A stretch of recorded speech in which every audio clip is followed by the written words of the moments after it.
कब मिलती है कृपा?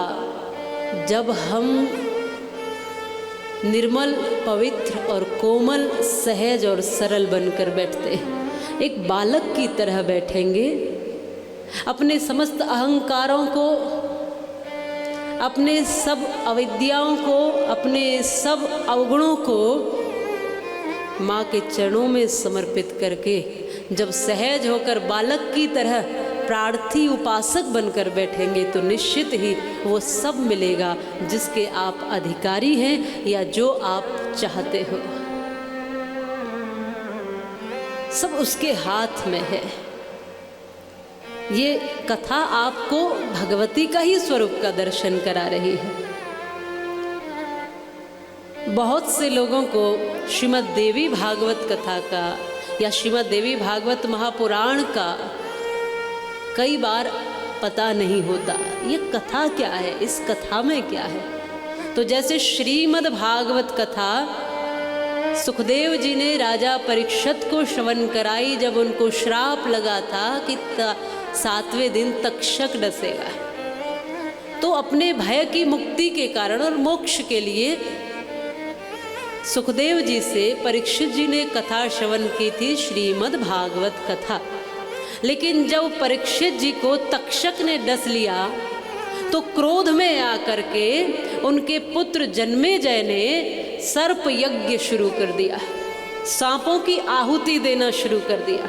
माँ भगवती के इस महा यज्ञ से, इस कथा रूपी यज्ञ से वो शांत हुए और तृप्त हुए। क्रोध में, आक्रोश में जब सारे सर्पों को जलाना, स्वाहा स्वाहा करना शुरू किया, तब सुखदेव जी के पिता श्री वेद व्यास जी ने, जिन्होंने यह पुराण लिखा, उन्होंने ही जन्मेजय को देवी भागवत कथा श्रवण कराई है, उनकी शांति, आत्मतृप्ति के लिए और क्रोध को शांत करने के लिए और सात्विक शक्ति इनको प्राप्त हो, इसके लिए। तो कथा एक पुराण ही है, देवी भागवत महापुराण।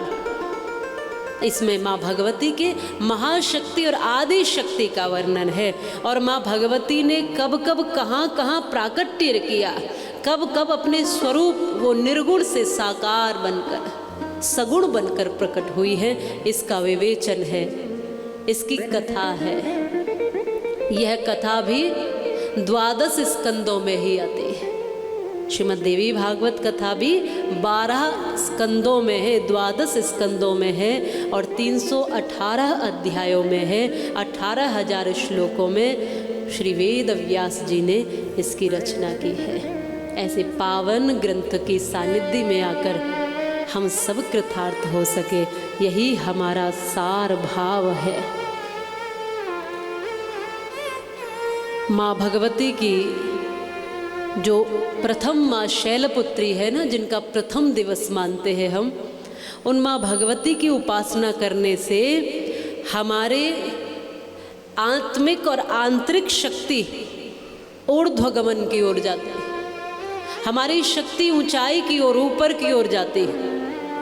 मूलाधार चक्र में जो है मन स्थिर होता है। हमारे शरीर में योग में 7 चक्र बताए हैं ना, 7 चक्रों का जिनका विवरण है, मूलाधार, स्वादिष्ठान, मणिपुर, अनाहत, विशुद्ध, आज्ञा चक्र और सहस्त्रार।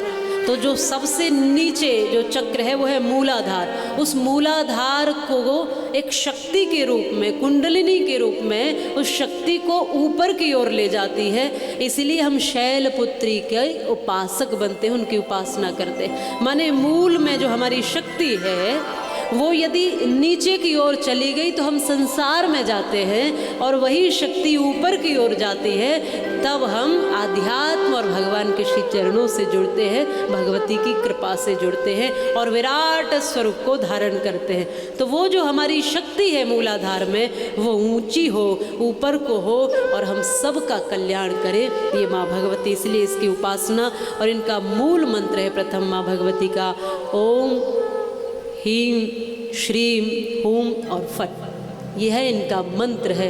तो इस मंत्र से सिद्ध जन, योगी जन माँ भगवती की उपासना करते रहते हैं। लेकिन सरलतम व्यक्ति का भाव ही काफ़ी। यदि किसी को ये मंत्र भी नहीं आता और केवल कुछ थोड़ा बहुत भी आता है, केवल भाव भी प्रबल है, तो भी माँ भगवती की उपासना कर सकते हैं, क्योंकि वो करुणामयी है, कृपामयी है, क्योंकि बहुत थोड़े में मान जाने वाली। यहाँ अपने बालकों के साथ आई हुई या किसी न किसी स्वरूप में आई हुई मातृ शक्ति दिखाई दे रही है। कोई हो सकता है अपने बालक के साथ आई हो, बालक को लेकर आई हो, कोई हो सकता है अपने पति को लेकर आई हो, अपने भाई को लेकर आई हो, किसी न किसी को लेकर जो आई है वो तमाम मातृ शक्ति के रूप में बैठी है। वो जानती है कि शक्ति उनके भीतर वात्सल्य बनकर बैठी है, करुणा बनकर बैठी है।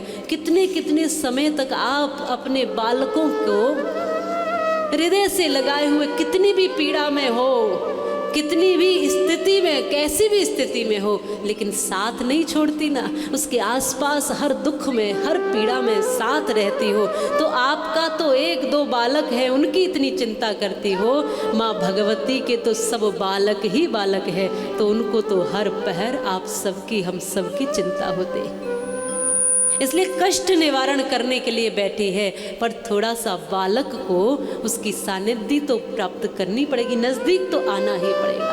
तो बालक बन करके बैठेंगे भाव से, तो भगवती की उपासना कर सकते हैं, शक्ति की आराधना कर सकते हैं, जिस भी रूप में चाहो उसकी उपासना कर सकते हो। सब स्वरूप उसी माँ भगवती के हैं। बारंबार माता के आदि स्वरूप को, शक्ति स्वरूप को नमन करते हैं। जिस स्वरूप की उपासना श्री राम भी करते हैं, श्री कृष्ण भी करते हैं, सारे देवता करते हैं, महादेव करते हैं, ब्रह्मा और विष्णु भी करते हैं, उसी आदि शक्ति को आज हम और आप सब यहाँ से मनाने का प्रयास करते हैं।